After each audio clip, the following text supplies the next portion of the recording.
Hello everyone, welcome back to the channel once again. Today we're going to be continuing our look through the Black Series fan channel wave that's due April 2026. Today we're going to be having a look at the Seventh Sister Inquisitor from Star Wars Rebels. So taking a look at the packaging first of all, as you can see it's in that purple colour to denote that it's part of the Rebels line.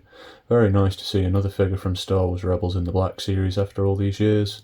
You've got the title card at the bottom there, name of the character on the right, and then rotating the box around we've got that lovely mural image there of the Seventh Sister holding a little droid. That's then repeated on the rear where there's also a write-up about the character. So here we have the Seventh Sister Inquisitor right out of the box, ready to take a look at.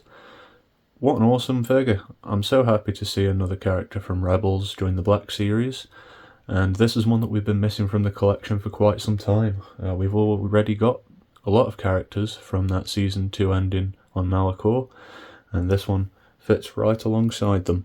We're just going to take a look at the details first of all. As you can see, the head sculpt is really nice and really captures the animated character well, whilst also having notes of realism, which is, after all, what we come to expect when the animated series characters make their Black Series debut.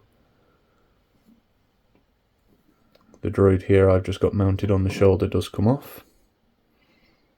Give you just a quick look at that. Lovely little accessory. Would have been nice to have a small flight pole, but beggars can't be choosers. Now we've got this, like many people out there, I do wonder if we'll see a redo of Iden Versio from Star Wars Battlefront 2. That would be really cool. So, as you can see, we've just got what we've come to expect from the Inquisitor livery. We've just got the base black outfit with the Imperial cog on the shoulder. There's a few red and silver highlights, in keeping with the other Inquisitors that we've already had figures of in the line. The Seventh Sister has got this really cool helmet. It's got a really nice shape to it. Curves up to a point at the top. Almost gives a bit of a witchy vibe to her. Now this figure is mostly new, although I do believe the legs are reused from the Fourth Sister Inquisitor from Kenobi. I might be wrong about that, but that seems to be what I've matched it to, partially in the collection at least. But that doesn't detract from it being a really nice figure. There's nothing really to note about the articulation with this one, other than the ball jointed wrists are making another return, which is awesome to see. And in particular with this hand, it's almost got a bit of a force push flair to it, which is nice to see. I love that variety. I would love to see more force gesturing hands in the Black Series as interchangeable options. But yeah, whilst the details are rather basic, it does exactly what it needs to. It's a really sleek design. A fan favourite, I would argue, as the outcry for this one has been rather loud over the years, I think anyway. As for accessories, we've already seen the droid. She does also have a small mask. You may remember in Star Wars Rebels, the helmet actually closes up around her face.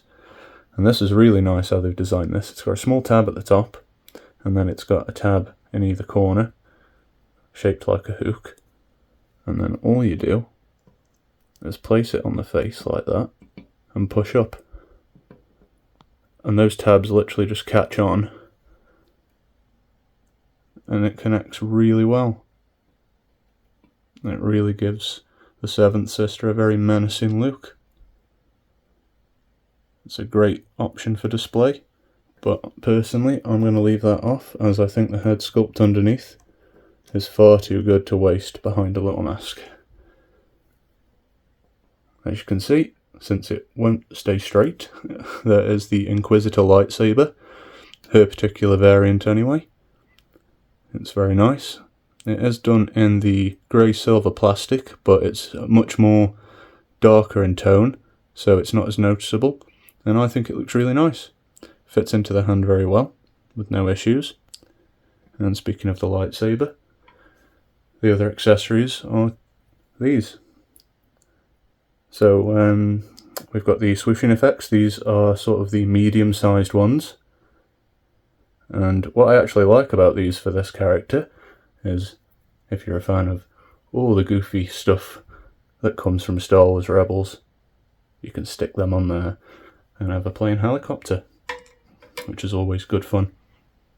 But yeah, overall, a really nice figure, I think, and one that a lot of people are going to be very happy with. I really hope we get to see some other figures from Star Wars Rebels in the line. Hopefully they're not too far off. There are many characters in that show that I'd love to see figures from, but time will tell, I suppose. And just before we end, for a laugh, let's bring in her real-life husband, as the Seventh Sister is voiced by Sarah Michelle Gellar, and of course, Kanan is voiced by Freddie Prinze Jr. But this also gives you a little bit of a comparison as to how she fits in with the figure already existing in the Rebels line. And just as a final comparison, here's the Seventh Sister compared to the fifth brother from Obi-Wan Kenobi. And I thought a lot of people would like to see this one, because I think a lot of people are still disgruntled that we never got a more Rebels-esque version of the fifth brother. But I suppose if all the figures in the Black Series are supposed to be live-action interpretations, then this works. I don't think it looks too bad. If you choose to display these together on the shelf, then I think they make quite a pair. But for me, he's going to be staying on the Obi-Wan Kenobi shelf, and then the Seventh Sister will, of course, be on the Rebels shelf where she truly belongs. So I think that's about it for the Seventh Sister. I'm not really sure what else I can say. It's a very basic figure, it's all clad in black, but it's actually really nice. Simple, but effective, in my opinion. And like I've said before, it's one that a lot of people have been waiting on. Certainly I have, and I'm very happy that it's finally in the line. I can't wait to stand this alongside the rest of the Rebels figures on my shelf. Thank you again for watching. Thanks for all the support that you guys have been giving me over the last few days. Any time that you spend looking at my pictures, watching my videos, it really does mean a lot. The next review will be the final figure for this wave, which will be Kyle Katarn, so I hope you'll all join me for that. And as always, there's going to be HD pictures over on my Instagram page, should you choose to follow me there. So until then guys, take care, thanks for watching, and may the Force be with you, always.